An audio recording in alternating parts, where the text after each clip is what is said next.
Yo, míato Amenetsiagbe, míaga geɖe finia. Míadzibe míaga asenaneme. Egba míanɔ ŋuƒoma ɖeŋu ɖeka ve etɔ̃ ɖewo me ne míku ɖe nuɖuɖu nana atiwo kple gbewo ŋu. Míadzi be míanya nenye be ame aɖe le teƒe aɖe fia mede dzesi o, ake yi ne va wɔe fia heda ɖe dutoƒo koa xexea me kpogodo koa wokpɔe de dzesi be ele be yewoanɔ wɔm. Ate ŋu adzɔ be atiwo le fia godzi ya mɔwo ke le ame aɖe hã gbɔ. Edeti o, mangoti o, Peut-on mawo katã. Leke wòle be ame ma nawɔ ɖe ɖoɖo mawo dzi koa nu ɖe sia ɖe nayi ɖe dzi. Eye nɔnɔme ka me wòle be wòanɔ le eƒe aƒeme hafi awɔ nu ya ne ŋgɔgbe yi nava nɛ hã. Yo, medakpe ne mayi ɖe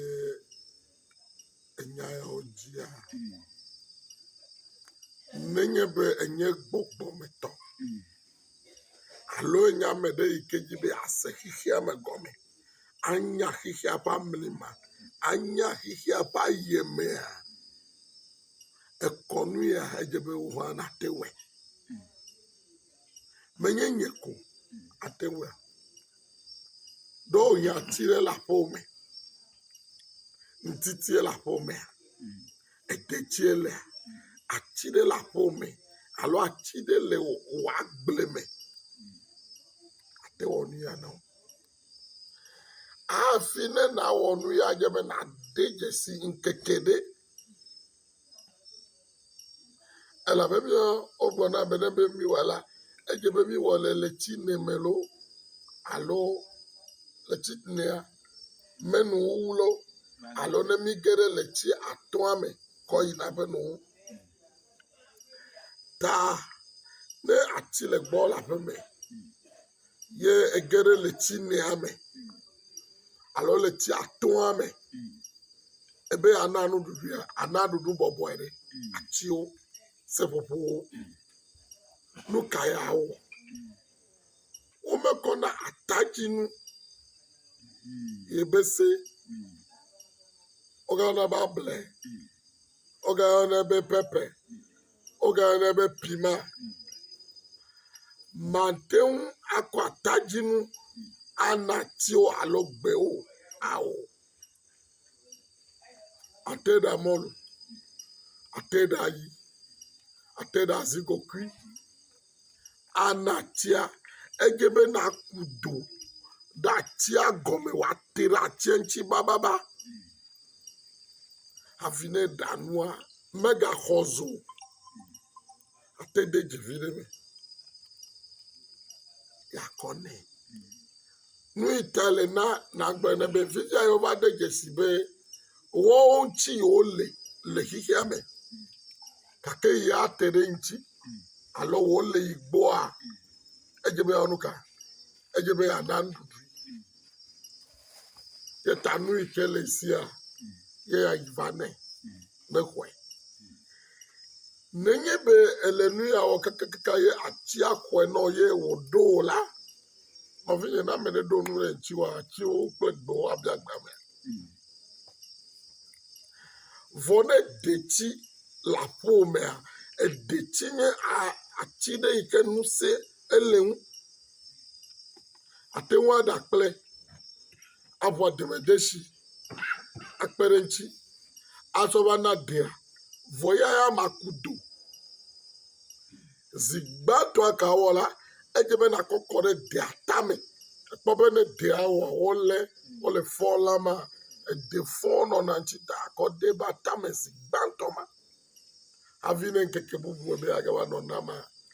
aku do ɖe eƒe akɔme. Ye ta míetɔgbewo la,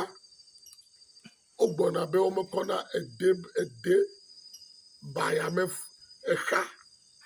sɔ kplɔna xixe nu. Exɔmewo sɔ kplɔna akɔ do ɖe xixe.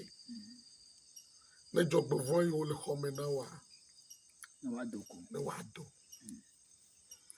Ye ta womesɔna xadze kplɔna nu zã o. Akpɔ xɔme zã womewɔnɛ o. Ne le kplɔa abunu vɔ ede mexala ne sɔ le aƒewo me kplɔ ɖa dzɔgbenyuiwo pete kplɔe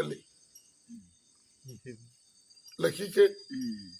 kpɔn dodo mi aƒe ele kplɔ dodo le aƒea me ye ta vɔnu yi me va le kpɔkpɔ fia be wolãna edeba ya ko aƒlɔ xa le ŋuti aƒlɔ xa de amakpa le ŋuti ke koa wokɔ deba ya ede eve etɔ̃ ko woblɛ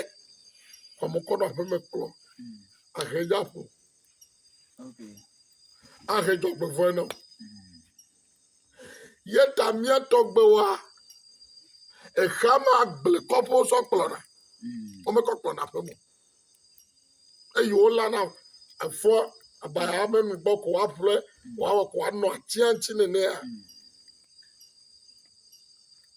agble kɔƒe wosɔ kplɔna. Mele kuku me dzi ma ge ɖe me no agble mea ehena nuɖuɖu kɔ vɛ aƒe me ke ne wogava xama zam le afi ma ɖe ihe ma agagblẽm le agblea ne wotsɔ xama le agble kɔƒe kplɔma ele nukuwo ƒe ɖagbe kɔ ɖo ɖe aƒe me ta ne tsɔ le aƒe me kplɔ la ele ɖagbewo tutu ɖe gbe ye ta womesɔ kplɔna aƒe me exɔ me xɔdɔ me ye ko wokɔ kplɔna ene tɔ ye wosɔ kplɔna aƒe me ne yi ɖe teƒe ɖewoa wohona fideme zã ablɛ wosɔ da ɖe anyi kaka na amakpa adrɔ le tsia wosɔ nɔ nu kplɔm vɔ kɔƒe ne wozãna numa le ne kɔ numa le aƒewo me kplɔma nɔvinye enuwo nɔ dzɔdzɔ vɔa womete va dena dzesi be exama yiwo yokɔ le nu kplɔma ye ta na ame ɖe wɔ gunu ɖevi ɖe kple ɖevi ɖe wɔ gunu ame tsitsi ɖe kple ame tsitsi ɖe wɔ gunua afi deme ma ye wosɔ ɖena gu na mea togbɔ be wodona gu ma wo lena abe ɖevi kple ɖeviwo yi afɔdzi woƒo wo nɔnɔewo afi deme wokɔ ƒone ɖevia woaƒodu agbotsia dzi agbɔ agava yi ke ne ege dze agbotsi me nɔviwo la xɔ afi deme aƒo ayi agbotsia dzi aƒo afɔgɔme nɔ agbɔ ayi agbɔ zi adre ke wozɔ afi deme ma woko wokɔ ƒoa wokɔ ƒu gbe ko miɔtɔ mi de gu ne mia nɔnɔewo le miaƒe ɖevi mea nenema woyi me ma. Yo, akpɔ míatɔ míese nyawo katã ke nenye be mía agblea ɖokpe dzia ame aɖe ate ŋu awɔ wɔna le eƒe dziŋena ƒe nuwuwu lo alo ƒe dziŋe atɔ̃ ƒe nuwuwu meɖe kuku ekɔnyinyi aɖe le nu ya wɔwɔ ŋu hafi nawɔ nu ya ɖe nɔnɔme ka me wòle be nanɔ hafi age ɖe nu ya gbɔ enu ya ne nye be awɔea edze be gbã edze be nanɔ kɔkɔe kɔkɔe nyenye gbãtɔ nye be hafi nawɔ nu ya ne kpɔtɔ abe ŋkeke atɔ̃ ne nawɔ kɔnua la mele be mi kple nyɔnu miado alɔ ewo nado alɔ dzi o mi kple nyɔnu miawɔ gbɔdɔdɔ ne ewɔe la ne te ɖe ati ŋuti womase gbe na wo womaxɔ nua tse na wo elabe yi me le kɔnua wɔ gea gbe ke fi ɖa enu ke mimi ɖa gbe ŋdia wona menya be kafi nua ne de blibo ne ati yiwo pete so xixia me katakata va teƒea togbɔ be mekɔ gake dze be magakɔ ke ye wofia ame aɖewo ye metugu ye mele nyemetutu ŋuti o ŋuti nye ʋu kafi medo awu ye kɔ nuwo yi dzi. eyo míatɔ míeda kpe amamawo ke wofia wɔ ɖe dzɔdzɔme fia wɔ ɖe ate ŋu ame kple mia ama yi wofia nye be madze agbagba ma va dzi baba ŋuti mamakpa amewi adre madzi kakle ne matugui vɔ nye be makɔ tɔsisi ve tsi ɖe dzi ke yi me tugui vɔ la wobe mele be egbeawo nonɔ etsia me makɔ pɔɖa kple la vi da ɖe me ne matsyɔ